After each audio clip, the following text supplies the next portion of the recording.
Hi every one. ഇന്ന് നമ്മൾ ഈ വീഡിയോയിലൂടെ കവർ ചെയ്യുന്നത് 100 രൂപയിൽ താഴെ ട്രേഡ് ചെയ്യുന്ന ഏതാനും ചില നല്ല സ്റ്റോക്കുകൾ.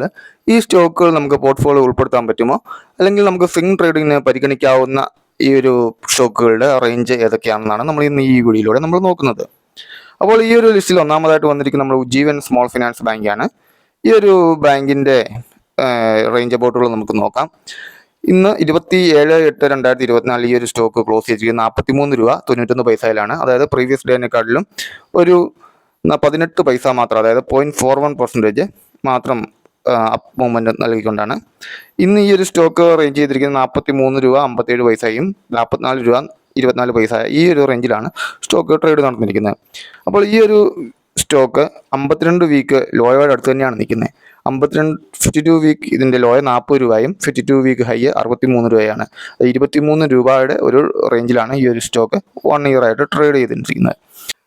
ഇതിൻ്റെ ഒരു 1 മന്ത് പീരീഡിലെ നോക്കുകയാണെങ്കിൽ, അതിൻ്റെ ഹൈയും ലോയും വെച്ച് നോക്കുകയാണെങ്കിൽ നമുക്ക് 41 രൂപയോളമാണ് ഈ ഒരു സ്റ്റോക്കിൻ്റെ ഈ ഒരു മാസത്തെ ലോ വന്നിരിക്കുന്നത്. അതേപോലെ തന്നെ ഈ ഒരു മാസത്തെ ഹൈ 46 രൂപയോളമാണ് ഈ ഒരു മാസത്തെ ഹൈയും വന്നിരിക്കുന്നത്. അപ്പോൾ 5 രൂപ ഡിഫറൻസിലാണ് ഈ ഒരു സ്റ്റോക്ക് ഈ ഒരു മാസം ട്രേഡ് ചെയ്തിരിക്കുന്നത്. അപ്പോൾ വീണ്ടും ഇതിൻ്റെ ഒരു മൂവ്മെൻറ്റ് നോക്കിയാൽ നമുക്ക് കണ്ടാൽ അറിയാം, ഒരു അപ്പിൽ നിന്ന് വന്ന് ഡൗൺ ആയിട്ട് വന്നിട്ട് വീണ്ടും തിരിച്ചു കയറാനുള്ളൊരു ശ്രമത്തിലാണ് ഈ ഒരു സ്റ്റോക്ക് നിൽക്കുന്നത്. 2024 ആദ്യ ക്വാർട്ടറിലെ റിസൾട്ട് വന്നപ്പോൾ ഇതിൻ്റെ ഒരു നെറ്റ് പ്രോഫിറ്റിലുണ്ടായ ഡിക്ലൈനാണ്. 7% ഒരു ഡിക്ലൈനാണ് ഇതിൻ്റെ ഒരു നെറ്റ് പ്രോഫിറ്റിലുണ്ടായത്. അവിടെ തൊട്ടാണ് ഈ ഒരു സ്റ്റോക്ക് ചെറിയൊരു കറക്ഷൻ വന്ന് നിൽക്കുന്നത്. അപ്പോൾ ഏകദേശം ഒരു 52 വീക്ക് ലോയുടെ അടുത്ത് തന്നെയാണ് ഈ ഒരു സ്റ്റോക്ക് ഇപ്പം നിൽക്കുന്നത്. അതിനാൽ തന്നെ നമുക്കൊരു 38 രൂപ 46 രൂപ റേഞ്ചിൽ നമുക്കൊരു സ്വിംഗ് ട്രേഡിന് വേണ്ടിയിട്ട് ഇത് പരിഗണിക്കാവുന്നതാണ്. അത്യാവശ്യം നല്ല വോളിയം 90 ലക്ഷത്തോളം വോളിയം ഒക്കെ നടക്കുന്ന ഒരു സ്റ്റോക്ക് തന്നെയാണിത്. ഇതിൻ്റെ പ്രോഫിറ്റും റവന്യൂവും കാര്യങ്ങളൊക്കെ നോക്കുകയാണെങ്കിലും, ക്വാർട്ടർലി ഒരു ഇൻക്രീസ് ട്രെൻഡ് തന്നെയാണ് ഇയർലി നോക്കുകയാണെങ്കിലും. അതേസമയം പ്രോഫിറ്റ് വൈസിലാണ് നമുക്ക് ഈ ഒരു ക്വാർട്ടർലി വരുമ്പോൾ ഈ ഒരു സ്റ്റോക്കിൻ്റെ ഡിക്ലൈൻ 7% ഡിക്ലൈനാണ് പ്രീവിയസ് ക്വാർട്ടറിനെ അപേക്ഷിച്ച് ഈ ഒരു ക്വാർട്ടറിൽ ഉണ്ടായിരിക്കുന്നത്. ഇയർലി വൈസിൽ ഇതിൻ്റെ പ്രോഫിറ്റ് ഗ്രോത്ത് ട്രെൻഡ് തന്നെയാണ് കാണിക്കുന്നത്. 2022 ഇതിൻ്റെ ഒരു പ്രോഫിറ്റ് നെഗറ്റീവ് ആയിരുന്നു.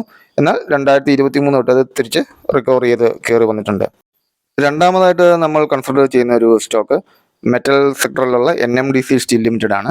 ഈ ഒരു സ്റ്റോക്ക് 54 രൂപ 84 പൈസയിലാണ് സ്റ്റോക്കിൻ്റെ ക്ലോസിംഗ് പ്രൈസ് വന്നിരിക്കുന്നത്. ഈ ഒരു സ്റ്റോക്ക് ഇന്ന് ട്രേഡ് ചെയ്തിരിക്കുന്നത് 54 രൂപ 69 പൈസ മുതൽ 55 രൂപ 57 പൈസ. ശരിക്കും പറഞ്ഞാൽ റിവേഴ്സ് ഓർഡറിലാണ് വന്നിരിക്കുന്നത്. 55 താഴോട്ട് 54 വന്ന് ക്ലോസ് ചെയ്യുകയാണ് ചെയ്തിട്ടുണ്ടായത്. ഈ ഒരു സ്റ്റോക്കിൻ്റെ 52 വീക്ക് ഹൈയും ലോയും നോക്കുകയാണെങ്കിൽ 39 രൂപയും ഹൈ 73 രൂപയുമാണ്. അപ്പോൾ ഈ ഒരു സ്റ്റോക്ക് ഇപ്പോൾ ഒരാഴ്ചയായിട്ട് അങ്ങോട്ട് നമുക്ക് കാണുവാണെങ്കിൽ ഒരു നല്ലൊരു ട്രെൻഡ് ക്രിയേറ്റ് ചെയ്തുകൊണ്ടിരിക്കുന്ന ഒരു സ്റ്റോക്ക് തന്നെയാണെന്ന് പറയാം. നമുക്ക് സ്വിംഗ് ട്രേഡിന് വേണ്ടി അത്യാവശ്യം പരിഗണിക്കാൻ പറ്റിയ ഒരു സ്റ്റോക്ക് തന്നെയാണെന്ന് നമുക്ക് പറയാം. കാരണം ആ ഒരു പൊസിഷനിലാണ് ഇപ്പോൾ ഈ ഒരു സ്റ്റോക്ക് വന്നുകൊണ്ടിരിക്കുന്നത്. ചിലപ്പോൾ ഇതിലും ഒരു കറക്ഷൻ താഴോട്ട് വരാനുള്ള ചാൻസ് ഇതിൻ്റെ അകത്ത് കാണുന്നുണ്ട്. അപ്പോൾ ഒരു മാസത്തെ വ്യത്യാസം നമുക്ക് സ്വിംഗ് ട്രേഡിന് വേണ്ടിയിട്ട് പരിഗണിക്കാൻ നോക്കാം. അപ്പോൾ അങ്ങനെയാണെങ്കിലും ഒരു 53 രൂപയോളം വന്ന് അതിൻ്റെ ഒരു ഹൈ പറയുവാണെങ്കിൽ ഒരു 58 രൂപയോളം 58-59 രൂപയാണ് ഹൈ വന്നിരിക്കുന്നത്. അപ്പോൾ ഒരു 5 രൂപ 6 രൂപ റേഞ്ചാണ് ഒരു മാസത്തിൽ ഈ ഒരു ട്രേഡ് നടത്തിയിരിക്കുന്നത്. ഇങ്ങനെ നോക്കിയാലും പക്ഷേ ആ ഒരു ടോപ്പ് 59 നിന്ന് തിരിച്ച് 53 വരികയും തിരിച്ച് റിക്കവർ ചെയ്യാനുള്ള ഒരു ശ്രമത്തിലുമാണ്. എന്നിരുന്നാൽ തന്നെയും നമ്മളൊരു ചാർട്ട് നോക്കുകയാണെങ്കിൽ നമുക്ക് മനസ്സിലാകും ഒരു ചെറിയൊരു ഡൗൺ ട്രെൻഡിലോട്ടുള്ള ഒരു വരുന്നുണ്ട്. എന്നിട്ട് വീണ്ടും തിരിച്ച് റിക്കവർ ചെയ്ത് കയറുകയാണ് ഈ ഒരു സ്റ്റോക്ക് ചെയ്യുന്നത്. അത്യാവശ്യം വോളിയം നടക്കുന്ന ഒരു സ്റ്റോക്ക് തന്നെയാണ്. അതേസമയം നമ്മൾ ഇതിൻ്റെ പ്രോഫിറ്റിലോട്ട് നോക്കുകയാണെങ്കിൽ ക്വാർട്ടർലി വൈസ് ഇതിന് നെഗറ്റീവ് ഫിനാൻഷ്യൽസ് ആണ് നമുക്ക് റെക്കോർഡ് കാണാൻ പറ്റുന്നത്. എന്നിരുന്നാൽ തന്നെ അതിൻ്റെ പ്രോഫിറ്റിൻ്റെ നെഗറ്റിവിറ്റി കുറഞ്ഞു വരുന്നുണ്ട്. ക്വാർട്ടർലി നോക്കുമ്പോൾ അത്യാവശ്യം നല്ലൊരു പ്രൊമോട്ടേഴ്സ് ഹോൾഡിംഗ് ഉള്ളൊരു കമ്പനി തന്നെയാണിത്. പ്രൊമോട്ടേഴ്സും റീറ്റെയിലേഴ്സും ഫോറിൻ ഇൻസ്റ്റിറ്റ്യൂഷനും ഒക്കെ പാർട്ടിസിപ്പേഷൻ ഉണ്ട്. അതേസമയം മ്യൂച്വൽ ഫണ്ടുകളും ചെറിയ രീതിയിൽ പാർട്ടിസിപ്പേഷൻ ചെയ്യുന്ന ഒരു സ്റ്റോക്ക് തന്നെയാണ് NMDC സ്റ്റീൽ. നമുക്കറിയാം ചൈന കഴിഞ്ഞാൽ ഇന്ത്യയാണ് ഏറ്റവും കൂടുതൽ സ്റ്റീൽ മാനുഫാക്ചറിങ് പ്രൊഡ്യൂസേഴ്സിൽ മുന്നിട്ട് നിൽക്കുന്ന രാജ്യം. അപ്പം ഏകദേശം ഒരു ഓപ്പർച്യൂണിറ്റി നമുക്ക് ഈ ഒരു സ്റ്റോക്കിൽ നമുക്ക് പരിഗണിക്കാവുന്നതാണ്. 48 രൂപ 60 രൂപ റേഞ്ച് നമുക്ക് ഈ ഒരു സ്വിംഗ് ട്രേഡിന് വേണ്ടിയിട്ടും പരിഗണിക്കാവുന്ന ഒരു സ്റ്റോക്ക് തന്നെയാണ്. അടുത്തതായിട്ട് നമ്മൾ നോക്കുന്നത് 2024 ആദ്യഘട്ടം അല്ലെങ്കിൽ 2023 ഡിസംബറിൽ തൊട്ട് സദ്യാഗസ്റ്റിയ ഒരു സ്റ്റോക്ക് തന്നെയാണ് ഇൻഫോബീം അവന്യൂസ് എന്ന് പറഞ്ഞ ഈ ഒരു സ്റ്റോക്ക്. ഈ ഒരു സ്റ്റോക്ക് ഇപ്പോൾ ഇതിൻ്റെ ഒരു കറക്ഷനിലോട്ട് വന്ന് നിൽക്കുന്നു. നമുക്കൊരു സ്വിംഗ് ട്രേഡിന് വേണ്ടി പരിഗണിക്കാം എന്ന് പറയാമെങ്കിലും ഈ ഒരു സ്റ്റോക്ക് നമുക്ക് ഒരു മാസത്തെ ഒരു റേഞ്ച് അബൌട്ട് നമുക്ക് നോക്കുകയാണെങ്കിൽ ഇതിൻ്റെ ലോയും ഹൈയും ഒക്കെ നോക്കുകയാണെങ്കിലും ഒരു 30 രൂപയാണ് ഇതിൻ്റെ ഒരു ലോ വന്നിരിക്കുന്നത്. ഏകദേശം ഒരു മാസത്തെ ഒരു ലോയിലാണ് ഈ ഒരു സ്റ്റോക്ക് ഇപ്പോൾ നിൽക്കുന്നത്. അതിൻ്റെ ഇടയ്ക്ക് 29 രൂപയൊക്കെ നമ്മൾ ഇടയ്ക്ക് വന്ന് ടച്ച് ചെയ്തിട്ടുണ്ട്. അതേസമയം ഒരു ഹൈ നോക്കുകയാണെങ്കിൽ ഒരു 33 രൂപ 33.50 പൈസ 34 രൂപയോളം അടുത്ത് വന്നാണ് ഈ ഒരു സ്റ്റോക്ക് ഈ ഒരു മാസത്തെ ഒരു ഹൈ ക്രിയേറ്റ് ചെയ്തിരിക്കുന്നത്. എപ്പോഴും ഒരു 29 രൂപ 34 രൂപ റേഞ്ചിൽ അല്ലെങ്കിൽ 32 രൂപ 33 രൂപ റേഞ്ചിലാണ് ഈ ഒരു സ്റ്റോക്ക് ഇപ്പോൾ നിലവിൽ ട്രെൻഡ് നടക്കുന്നത്. ഇതിൻ്റെ 52 വീക്ക് ഹൈയും ലോയും പറയുകയാണെങ്കിൽ 14 രൂപയാണ് ലോയെ, അതേസമയം 52 വീക്ക് ഹൈ 42 രൂപയാണ്. കറക്ഷൻ സ്റ്റേജിൽ തന്നെയാണ് ഈ ഒരു സ്റ്റോക്ക് ഇപ്പോൾ നിൽക്കുന്നതെന്ന് നമുക്ക് മനസ്സിലാക്കാൻ പറ്റും. ഇതിൻ്റെ റവന്യൂ അത്യാവശ്യം ഉള്ളൊരു സ്റ്റോക്ക് തന്നെയാണ്. അതേസമയം പ്രോഫിറ്റും ക്വാർട്ടർലി വൈസിൽ നോക്കുകയാണെങ്കിൽ പ്രോഫിറ്റ് നല്ലൊരു ഇൻക്രീസ് കാണുന്നുള്ള ഒരു സ്റ്റോക്ക് തന്നെയാണിത്.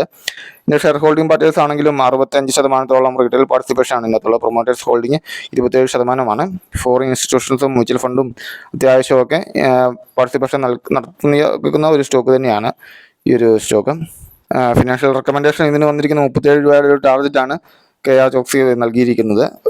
ഇനി നമ്മൾ ഒരു മാസമായിട്ട് പറയുന്ന മറ്റൊരു സ്റ്റോക്കിലോട്ട് തന്നെ തിരിച്ചു വരികയാണ്. ഇത് 100 രൂപ റേഞ്ചിലല്ല എങ്കിൽ തന്നെയും നമ്മൾ സ്വിംഗ് ട്രേഡിന് വേണ്ടിയിട്ട് കഴിഞ്ഞ മാസങ്ങളിൽ നമ്മൾ പറഞ്ഞുകൊണ്ടിരുന്ന ഒരു സ്റ്റോക്ക് തന്നെ വാച്ച് ലിസ്റ്റിൽ ഉൾപ്പെടുത്തുകയും സ്വിംഗ് ട്രേഡ് നടത്തുകയും ചെയ്തിരുന്ന ഒരു സ്റ്റോക്ക് തന്നെയാണ് കാസ്ട്രോൾ ഇന്ത്യ എന്ന് പറയുന്ന ഒരു സ്റ്റോക്ക്.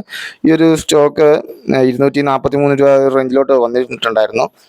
270 തന്നെയാണ്. 270 ആ ഒരു ഹൈ ക്രിയേറ്റ് ചെയ്തിട്ടാണ് ഇത് തിരിച്ച് 245 വന്നത്. വീണ്ടും ഇന്ന് അത് അതിൻ്റെ ഓൾ ടൈം ഹൈ ആയിട്ടുള്ള 52 വീക്ക് ഹൈ 284 രൂപ 40 പൈസ വീണ്ടും തിരിച്ച് കയറിയിട്ടുണ്ട്. അപ്പോൾ ഈ ഒരു 2 ദിവസമായിട്ട് നമുക്ക് നോക്കിയാൽ അറിയാം നല്ലൊരു അപ്പ് മൂവ്മെൻ്റ് ആണ് ഈ ഒരു കാസ്ട്രോൾ ഇന്ത്യ എന്ന സ്റ്റോക്കിൽ കാണുന്നത്.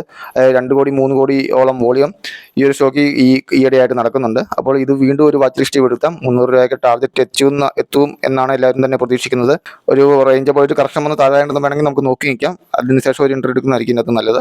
നല്ലൊരു സ്റ്റോക്ക് തന്നെയാണെന്ന് നമുക്ക് പറയാൻ പറ്റും. ഈ ഒരു സ്റ്റോക്ക് അത്യാവശ്യം 3.5 രൂപയോളം കഴിഞ്ഞ ദിവസം ഡിവിഡൻഡ് നമുക്ക് നൽകിയിട്ടുണ്ടായിരുന്നു. ഇനി വീണ്ടും നമുക്കൊരു പറയുകയാണെങ്കിൽ ഇന്ന് ചലനം ഉണ്ടാക്കിയ ഒരു സ്റ്റോക്ക് സി എൻ്റർടൈൻമെൻറ്റ് തന്നെയാണ്. അത് സോണിയായിട്ടുള്ള ആ ഒരു കേസുകളുടെ ഒരു സെറ്റിൽമെൻറ്റിൻ്റെ കാര്യത്തിലാണ് ഈ ഒരു സ്റ്റോക്ക് ഇന്ന് 20% തിരിച്ച് കുതിച്ച് കയറിയുണ്ടായി. കഴിഞ്ഞ കുറേ നാളുകളായിട്ട് ഇങ്ങനെ കിടന്നൊരു സ്റ്റോക്കാണ്. 120 135 റേഞ്ചിൽ കിടന്നൊരു സ്റ്റോക്ക് വീണ്ടും തിരിച്ച് 15 രൂപയോളം അപ്പ് മൂവ്മെൻറ്റ്, അതായത് 11% അപ്പ് നൽകിക്കൊണ്ട് 150 ഇന്ന് ക്ലോസ് ചെയ്തിരിക്കുന്നത്. 154 രൂപ വരെ ഉയർന്നായിരുന്നു. കഴിഞ്ഞ കുറേ നാളുകളായി 52 വീക്കിനോട് ചേർന്ന് 125 രൂപയോട് ചേർന്നുള്ള ട്രേഡിങ്ങുകളായിരുന്നു ഈ ഒരു സ്റ്റോക്ക് നടത്തിക്കൊണ്ടിരുന്നത്. ഒരു മാസം മുമ്പ് 150 വന്നിട്ട് വീണ്ടും തിരിച്ച് 133 135 റേഞ്ചിലോട്ട് തിരിച്ച് വന്നിരുന്ന ഈ ഒരു സ്റ്റോക്ക് വീണ്ടും ഇന്ന് ആ ഒരു വാർത്തയോട് കൂടി നല്ലൊരു ട്രെൻഡ് ക്രിയേറ്റ് ചെയ്യുകയാണ് ചെയ്തത്.